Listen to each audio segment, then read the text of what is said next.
Guys, तो matplotlib की इस सीरीज़ में हम लोगों ने जो सारी बेसिक चीज़ें हैं वो ऑलमोस्ट कवर कर लिए हैं हमने। और अभी तक सारी 12 वीडियोस में जितनी भी चीज़ें हम लोगों ने सीखी है, वक्त आ गया है कि इन सारी चीज़ों को हम लोग एक प्रोजेक्ट पर इम्प्लीमेंट करने की कोशिश करें। हर एक वीडियो में मैं लिस्ट को पेस्ट करता था और वो सारे लिस्ट इररिलेवेंट थे, यानी कि अगर मैं पाई चार्ट बना रहा हूँ तो उससे रिलेवेंट वो डेटा नहीं था। लेकिन अब मैं क्या करने वाला हूँ, मैंने एक CSV फाइल बना ली है और उसके अंदर बेसिकली हम लोग पाइथन की मदद से डेटा विजुअलाइजेशन करेंगे और हम लोग मैटप्लॉटलिब यूज़ करने वाले हैं। तो मैं आप लोगों को सबसे पहले वो CSV फाइल बता देता हूँ। तो ये बेसिकली मेरा फोल्डर है और इसके अंदर एक डेटा नाम का फोल्डर है और इसके अंदर company sales data dot CSV नाम की फाइल है। तो ये CSV फाइल कुछ इस तरीके से दिखती है, जहाँ पर मंथ नंबर है, यानी 1 का मतलब जनवरी, 2 का मतलब फरवरी और उसी तरीके से 12 का मतलब दिसंबर। उसके बाद में यहाँ पर कुछ प्रोडक्ट्स है, बेसिकली कॉस्मेटिक्स की कंपनी है। और उसके बाद में यहाँ पर टोटल प्रॉफिट है, यानी कि पहले मंथ में टोटल प्रॉफिट 211,100 का रहा।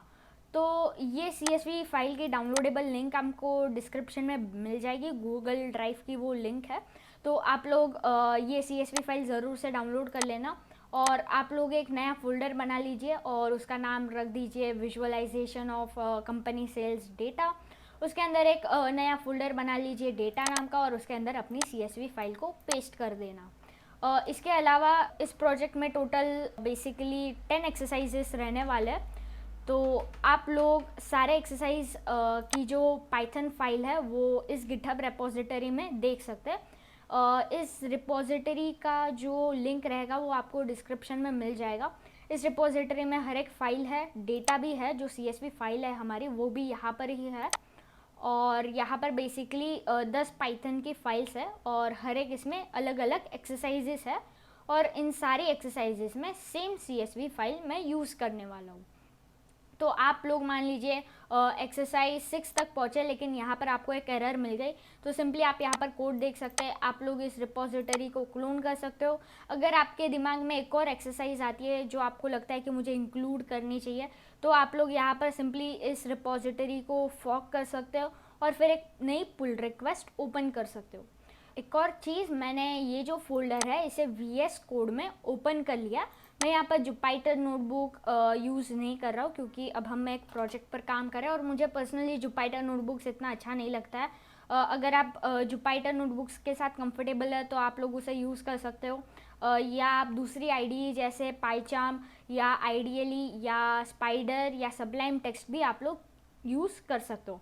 यहाँ पर मैं VS कोड यूज़ करने वाला हूँ और यहाँ पर हम हमारा कोड लिखेंगे।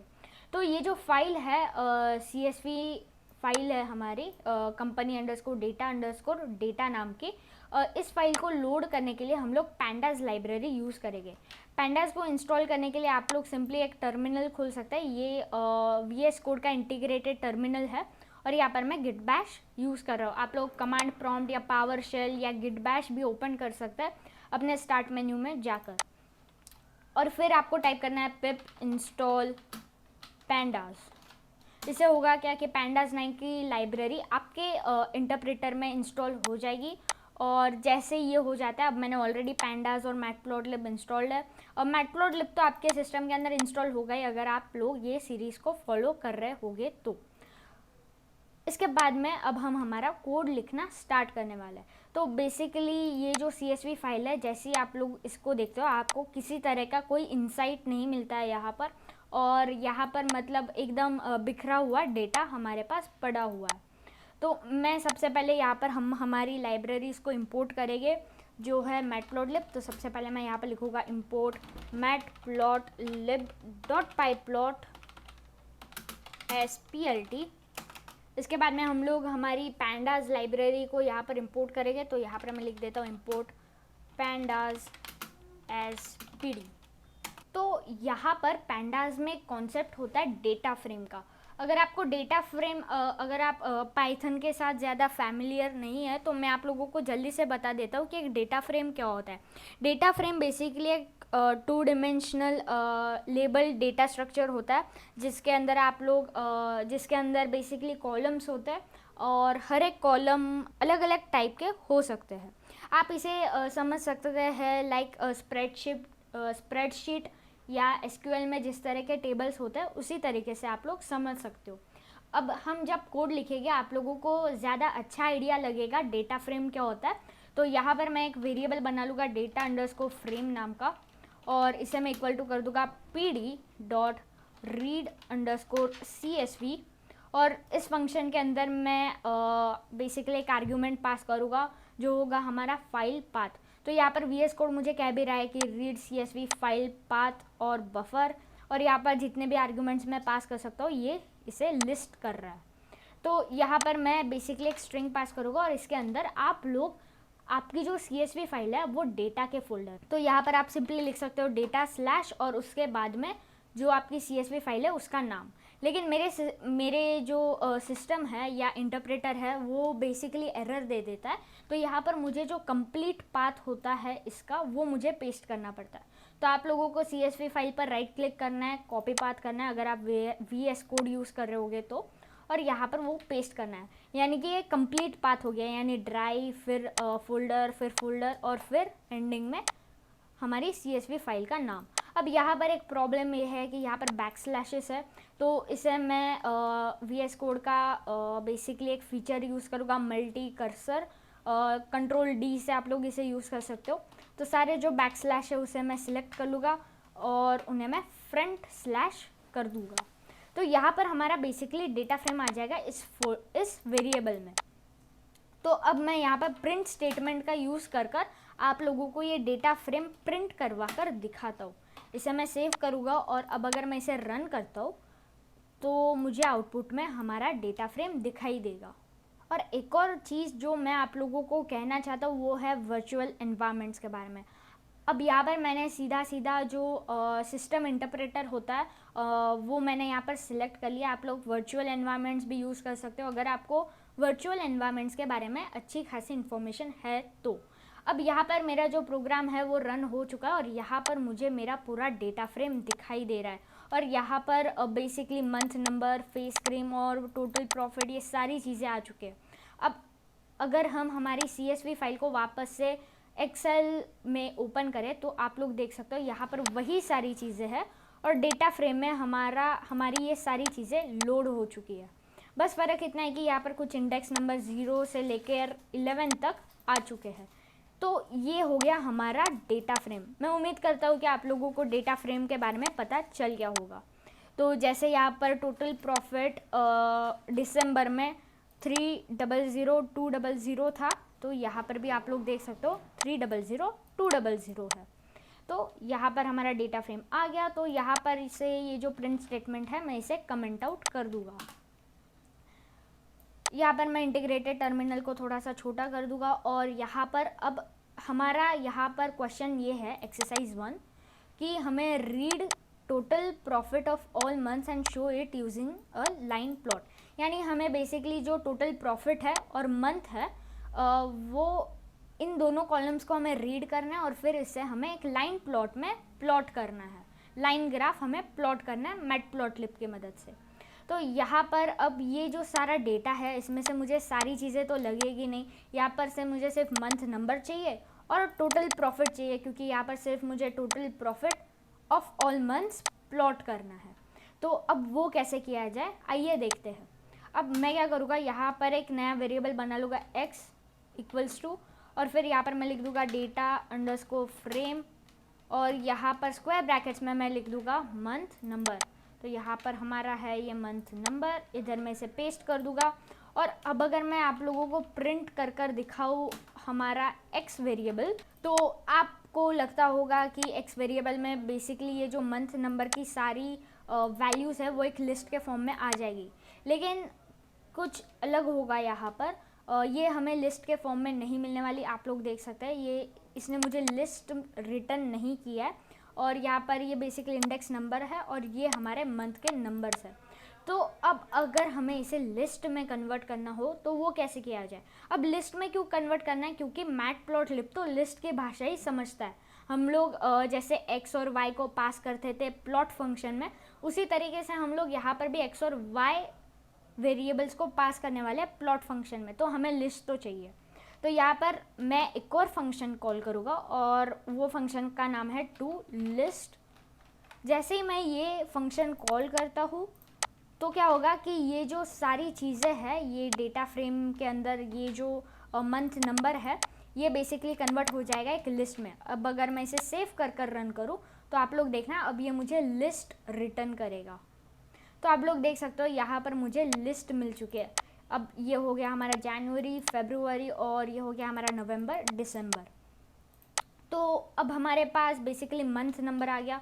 तो ये जो प्रिंट स्टेटमेंट है इसे वापस से मैं कमेंट आउट कर देता हूँ। अब हम नया वेरिएबल बनाएंगे y equals to data frame. Same चीज़ हम यहाँ पर भी करेंगे, फ्रेम, और यहाँ पर मैं लिख दूँगा टोटल प्रॉफिट। तो यहीं से ज़रा ऊपर स्क्रॉल कर कर टोटल प्रॉफिट को मैं यहाँ से कर लूँगा कॉपी और यहाँ पर पेस्ट कर दूँगा।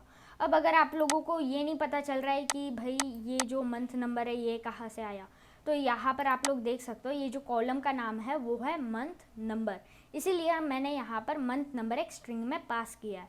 पास इन द सेंस ये स्क्वायर ब्रैकेट्स में मैंने टाइप किया है। और उसी तरह टोटल प्रॉफिट कहाँ से आया, अब अगर मैं राइट साइड को स्क्रॉल करूँ तो यहाँ पर टोटल प्रॉफिट नाम का भी कॉलम है। तो इसी वजह से मैं यहाँ पर ये चीज़ें पास करो। अब अगर मैं यहाँ पर प्रिंट वाई करूँ तो मुझे लिस्ट नहीं मिलने वाला, मुझे इसे भी टू लिस्ट फंक्शन कॉल करना पड़ेगा ताकि ये लिस्ट में कन्वर्ट हो जाए। एक बार हम इसे प्रिंट कर कर देख लेते हैं, कहीं कोई एरर तो नहीं आ रहा है। प्रिंट वाई, इसे मैं सेव करता हूँ और अब अगर मैं इसे रन करता हूँ तो मुझे लिस्ट मिल जानी चाहिए टोटल प्रॉफिट की। तो आप लोग देख सकते हैं यहाँ पर मुझे एक लिस्ट मिल चुकी है। देख लेते हैं ये करेक्ट तो है या नहीं। तो यहाँ पर पहला नंबर है 21110 और यहाँ पर भी पहला नंबर है 21110। तो इसका मतलब ये है कि लिस्ट भी हमारे पास आ चुकी है टोटल प्रॉफिट की। अब बहुत ही ज़्यादा आसान है, अब शायद आप लोग कर लोगे आगे की चीज़ें, फिर भी मैं यहाँ पर आगे की चीज़ें करके दिखाता हूँ। मैटप्लॉटलिब तो आप लोगों को आता ही होगा अगर आप ये सीरीज़ को फॉलो कर रहे होंगे। तो यहाँ पर मैं सिंपली लिखूँगा plt.plot। प्लॉट क्या करना है हमें, x, y, और फिर लेबल भी ऐड कर देते हैं। ये सारी चीज़ें आप लोगों को पता होगी अगर आप मेरी सीरीज़ को फॉलो कर रहे होंगे। तो लेबल में मैं बेसिकली यहाँ पर ऐड करना चाहता हूँ प्रॉफिट मेड ईच मंथ। तो यहाँ पर मैं टाइप करूँगा प्रॉफिट मेड ईच मंथ, और यहाँ पर बेसिकली बैकएंड में ये प्लॉट हो जाएगा। तो इसके बाद में मैं एक टाइटल भी ऐड कर दूँगा। टाइटल में मैं ऐड कर दूँगा विजुअलाइजिंग सेल्स डेटा, और इसके बाद में मैं एक x और y लेबल भी यहाँ पर ऐड कर दूँगा plt.x लेबल। और x लेबल हमारा क्या है, यहाँ पर जो x वेरिएबल है वो है हमारा मंथ नंबर। तो यहाँ पर भी मैं लिख दूँगा मंथ नंबर, और इसी लाइन को मैं डुप्लीकेट कर दूँगा। ज़रा सा ऊपर स्क्रॉल करता हूँ। अब लाइन डुप्लीकेशन के लिए VS कोड में शॉर्टकट होता है Alt+Shift+डाउन एरो की, तो वही मैं प्रेस कर कर लाइन डुप्लीकेट कर लूँगा और यहाँ पर x की जगह कर दूँगा y। यहाँ पर टोटल प्रॉफिट है y एक्सिस पर, तो यहाँ पर भी मैं कर दूँगा टोटल प्रॉफिट। अब ये बेसिकली मैं चाहता हूँ कि मुझे लेजेंड भी दिखाई दे, तो यहाँ पर मैं ऐड कर दूँगा plt.legend। ये फंक्शन भी यहाँ से मैं कॉल कर लूँगा, और फाइनली plt.show, इससे हमें हमारा ग्राफ दिखाई देगा। अब अगर मैं इसे रन करता हूँ तो आप लोग देखना, होपफुली कोई एरर आपको नहीं आएगी। अगर एरर आती है तो कमेंट सेक्शन में प्लीज़ बता देना, एरर को पेस्ट कर देना कमेंट्स में। और यहाँ पर बेसिकली हमें हमारा ग्राफ दिखाई दे रहा है। लेजेंड्स भी आ चुका है, लेबल भी आ चुका है, टाइटल भी आ चुका है, और आप लोग यहाँ से basically zoom in zoom out कर सकते हो। अब अगर मैं इस CSV फाइल को देखता हूँ तो यहाँ से मुझे किसी तरह का कोई इंसाइट नहीं मिलता है, मुझे बिल्कुल नहीं पता कि ये डेटा में क्या चल रहा है। लेकिन जैसे ही मैं इस ग्राफ को देखता हूँ मुझे तुरंत पता चल जाता है कि कौन से मंथ में सबसे ज़्यादा प्रॉफिट था, कौन से मंथ में सबसे कम प्रॉफिट था। यहाँ पर जो दूसरा मंथ है वहाँ पर एकदम कम प्रॉफिट रहा है, 20,000 या 2 लाख से भी कम है। और यहाँ पर जो मंथ 11 है उसमें बहुत ही ज़्यादा प्रॉफिट कंपनी ने बनाया। तो ये ग्राफ को मैं बेसिकली यहाँ से क्लोज कर दूँगा। आप लोग इसको सेव भी कर सकते हो, सेव फिगर का फंक्शन है यहाँ पर, फंक्शनैलिटी है यहाँ पर। मैं इसे क्लोज कर दूंगा और चलते हैं VS कोड में। तो यहाँ पर जल्दी से मैं सम अप कर लेता हूँ हम लोगों ने यहाँ पर क्या किया। हमारे पास क्वेश्चन आया read total profit of all months and show it using a line plot. तो हम लोगों ने सबसे पहले पैंडास मैटप्लॉटलिब को इंपोर्ट किया, फिर हमने हमारा डेटा फ्रेम बनाया। डेटा फ्रेम के करस्पॉन्डिंग हमने x और y वेरिएबल के अंदर हमने मंथ नंबर और टोटल प्रॉफिट को लिस्ट के फॉर्म में, यानी x और y वेरिएबल हमारे पास सक्सेसफुली आ गया और फिर हमने सिंपली इन्हें प्लॉट कर दिया। तो गाइज मैं उम्मीद करता हूँ कि आप लोगों को ये सारी चीज़ें समझ में आ गई होगी। आज के इस वीडियो के लिए बस एक ही एक्सरसाइज करने वाले हैं हम। नेक्स्ट वीडियो में हम दो एक्सरसाइज करने की कोशिश करेंगे, क्योंकि टोटल 10 है हमारे पास। आप लोग इस गिटहब रिपोजिटरी को ज़रूर से क्लोन करना। और जैसे ये प्रोजेक्ट हमारा ख़त्म हो जाएगा, अब ये जो सारे 10 एक्सरसाइजेस रह गए ये बिल्कुल बेसिक है। इनके प्रीरिक्विजिट बस इतने कि आप लोगों ने ये 12 वीडियोस पहले देखे होंगे। तो जैसे ये प्रोजेक्ट हमारा ख़त्म हो जाएगा, यानी हमारी सारी 10 एक्सरसाइजेस करीब 5 वीडियोस में ख़त्म हो जाएगी। और जैसे ये 5 वीडियोस हो जाते हैं उसके बाद में हम लोग एडवांस्ड मैटप्लॉटलिब भी ज़रूर से देखने वाले हैं, जिसमें सब प्लॉट्स, यूनिक्स टाइम वगैरह, लोडिंग डेटा फ्रॉम इंटरनेट और ये सारी चीज़ें भी रहेगी। तो यहाँ पर बेसिकली मुझे ऐसा लगा कि हम बेसिकली इतनी सारी वीडियोस बना रहा हूँ, लेकिन अगर मैं सीधा एडवांस्ड भी विदाउट प्रोजेक्ट सिखाना स्टार्ट कर देता तो हो सकता है कि कोई लोग स्किप कर देते इस प्लेलिस्ट को। तो इसी वजह से अभी तक हम लोगों ने जितना भी सीखा है ये सारी चीज़ें अब हम इम्प्लीमेंट करेंगे और फिर उसी के बाद में हम लोग एडवांस चीज़ें देखेंगे। इससे आप लोगों को पता चल जाएगा कि कैसे इम्प्लीमेंटेशन होता है, क्या यूज़ होता है, कौन सी चीज़ का क्या यूज़ होता है, ग्रिड्स को कैसे यूज़ किया जाता है, कौन से केस में पाई चार्ट को यूज़ करना है, ये सारी चीज़ें आप लोगों को पता चले। इस वजह से मैं आप लोगों के लिए ये प्रोजेक्ट लेकर आया हूँ। मैं उम्मीद करता हूँ कि आप लोगों को ये वीडियो पसंद आया होगा। अगर आप चैनल पर नए हैं तो सब्सक्राइब कीजिए, अगर आपको ये वीडियो पसंद आता है तो लाइक कीजिए, और अगर आपके पास कोई सजेशंस है नेक्स्ट वीडियोस के बारे में, अगर आप चाहते हो कि अरे हाँ ये भी एक्सरसाइज एक और ऐड कर दो वगैरह, तो ज़रूर से कमेंट सेक्शन में बताना। कोई भी सजेशन हो, कैसा भी सजेशन हो, ज़रूर से कमेंट सेक्शन में बताना। आज के इस वीडियो के लिए बस इतना ही। मैं मिलूँगा आपसे अगली वीडियो में, तब तक के लिए good bye. Keep learning, keep coding.